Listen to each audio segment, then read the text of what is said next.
Bentley Momentum Intense, so another one from the house of Bentley. Tell you what, you'll be able to afford a Bentley if that insurance policy I took out the other day actually comes in.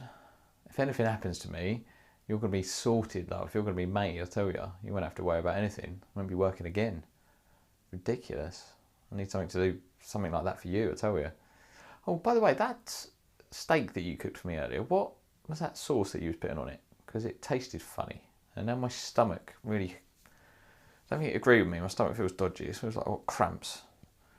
I don't feel good, to be honest. I feel like I could.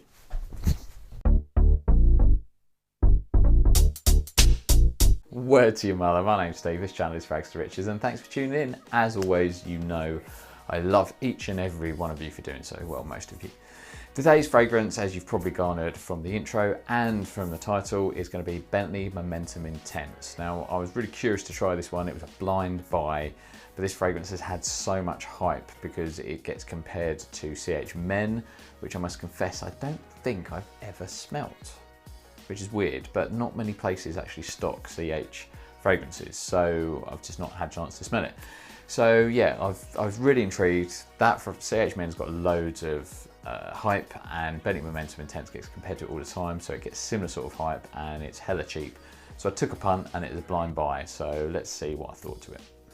So I bought this for £24, including delivery. Now that's £24 for the 100ml EDP this is. So I actually used a voucher code and I bought it through eBay, brand new sealed from a kind of eBay store, and I got the £24 got me the 100ml. So normally that sort of amount of money gets you the 50ml, but I kind of used the code and get the 100ml. So before I tell you what I thought to it, let me show you the bottle, and the only reason I'm showing you the bottle is so I can read the notes rather than having to remember them. So here's the bottle that I was talking about. It actually sort of looks sort of fairly solid in itself. It's not a bad design. I think it's a bit sort of basic. The lid is fairly sort of plasticky, and same with this. It looks better than it actually kind of feels. It is a little bit plasticky. So, but yeah, it's not too bad. It's very kind of solid glass, so I can't kind of argue with that too much. It kind of looks alright, but it's just, to me, it's a bit basic and just kind of printed text on there. Notes wise, as I said, that's the only reason I kind of do this, is so I don't have to remember the notes. Inside a secret there, don't tell anybody. At the top you get some bergamot, you'll get lavender, and you'll get some elemi. And in the mids there's some geranium, there's some tonka and ambergris, and in the base there is some amberwood, there's musk, and there's sandalwood. And I did all of those notes from memory without reading them from my phone, I promise. Fingers crossed. So what did I think when I first sprayed this? Well, you know what? When I first sprayed it, I was disappointed and underwhelmed. Now, I don't know if that is a reflection on the fragrance or just the hype that it got and the hype that Carolina Herrera CH Men got. I don't know. I think it just wasn't what I was expecting, is probably what it is. So it is based on the hype.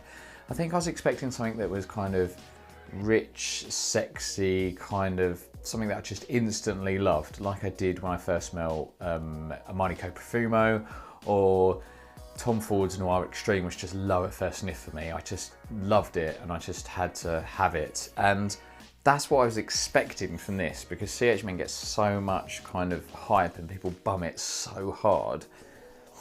And I first smelled this and I was like, yeah, is that it? Like, yeah.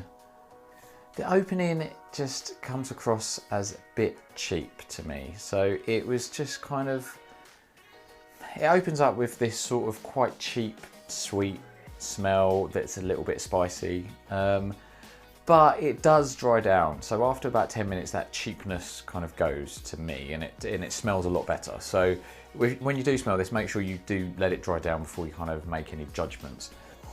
So it's still kind of fairly fresh, but I did spray some on my arm earlier before the video. So it does dry down and it does start getting less cheap, and it does kind of get a little bit more sophisticated. So, but you are left basically with a kind of sweet, sort of floral, slightly powdery, but it's not a talky sort of, it's just more of a sort of soft powderiness.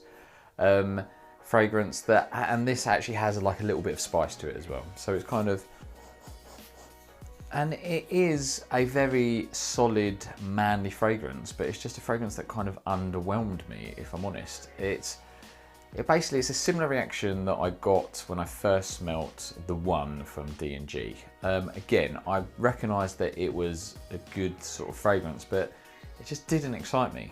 And that's what I got from this. I was just a bit underwhelmed and just not excited by it. When I first smelt it, it reminded me a little bit of Burberry's Brit Rhythm or Brit Rhythm Intense. It's kind of just got that sort of sweet, kind of powderiness kind of to it with a bit of spice. So it, again, I'm not saying it smells like it, but it's just kind of reminded me of that type of fragrance. But yeah, I was just a bit disappointed, but I did recognise that it was quite a safe, manly fragrance. So I did wear it for a few days, and I'm happy to report things did change. So despite being underwhelmed by it, I did proceed to wear it. I've worn it for a good 4 or 5 times now. Full days wearing and evening as well. The wife, I got her to smell it, and she kind of smelt it, and then she kind of smelt it again, and then she kind of went, yeah, I like that. So it's kind of got her seal of approval. Now, what I say with this is basically it is a very kind of solid, sort of quite a clean, manly, slightly floral sweet fragrance. So it is just very easy to wear, and it's very versatile, very versatile. I mean, for me, this is a great kind of office fragrance. I don't think you're going to kind of offend anybody. I think most people are going to like it. It's not, you know, it's not overpowering. It's not sort of too sweet, too powdery, too floral. It's not too of anything really, which is probably why I was a bit underwhelmed. But I wore it, and as I say, I did come around to it. I sort of started kind of appreciating that it is not a game changer. It's not something that I would wear on a date, I don't think, though I think you perfectly could. But it's just a very solid, manly fragrance that is not going to cause any offence. Performance-wise, it was okay, but I found that I had to go quite heavy. So whenever I get a new fragrance, the first time I ever wear it, I normally apply 4 sprays, kind of basically around the neck, front and back, and to the sides. And when I did that with this fragrance, I found that a couple of hours in, I couldn't really smell it that much. It is an EDP, and it very much wears like one. When I did that, I only got about an hour of projection, and you know, a few hours in, I couldn't really smell it anymore. So I then basically, whenever I get a new fragrance, that's my starting routine, and then I kind of go up or down from there. So I got progressively heavier. So after a couple of wear-ins, I then started going really quite heavy with it. So I'd go around the neck, hair, shoulders, wrists. And I found with that, I then got some decent performance from it. It's still not a beast projector, which again, makes it work really well in an office, in my opinion, because you're not going to choke anybody out, and it's not the sort of fragrance that, or the sort of DNA that would cause offence and choke anybody out either. So when I went quite heavy, I then did get about 2 hours of kind of projection, and it did then last about 6 or 7 hours kind of on my skin, but it was quite close. I would have to kind of go in and smell it in true EDP fashion. So the performance it's okay. It's not beast mode, but it's okay. And if you're getting 100ml for 24 quid, you know, you can afford to go quite heavy. So would I recommend this fragrance then? The answer is yes, as a gift this Christmas. If there's a man in your life that you're looking to buy a gift for, then I would totally recommend this fragrance. It is very likable. I don't think anybody's going to dislike it. It's really versatile. Anybody from the age of like 20 to 50 could wear this fragrance. And it's, again, works in almost any situation. It's easily a signature scent fragrance. I'd say the only time it wouldn't really work is in the height of summer. But even then, you know, if you're in climate control condition, you might still get away with it, who knows. So yeah, I would totally recommend it as a gift for somebody. And if you don't have many fragrances in your collection, or if you like this type of fragrance, then again, I would recommend it. It's a solid option. But if you're a frag head and you've got loads of fragrances, for me, this just doesn't add anything to my collection, and it doesn't excite me. And there's other fragrances that I would much rather wear over this. And in that type of fragrance, I would probably even choose Burberry's Touch over this. Again, not saying it smells exactly like it, but it's a slightly kind of floral, slightly powdery, slightly spicy kind of fragrance that's, you know, quite easy to wear. It's quite comforting. So yeah, I would probably choose Touch over Bentley Momentum Intense, and it's a similar sort of price as well. So That's just me though. I mean, I'm the guy that, you know, was a bit underwhelmed and unimpressed by D&G's The One. So, you know, everybody bums that, so what the fuck do I know? So thank you for watching. I do really appreciate it. If you got something out of this video, please hit that thumbs up button. It helps me grow the channel. And thank you, big thank you to everybody that has subscribed.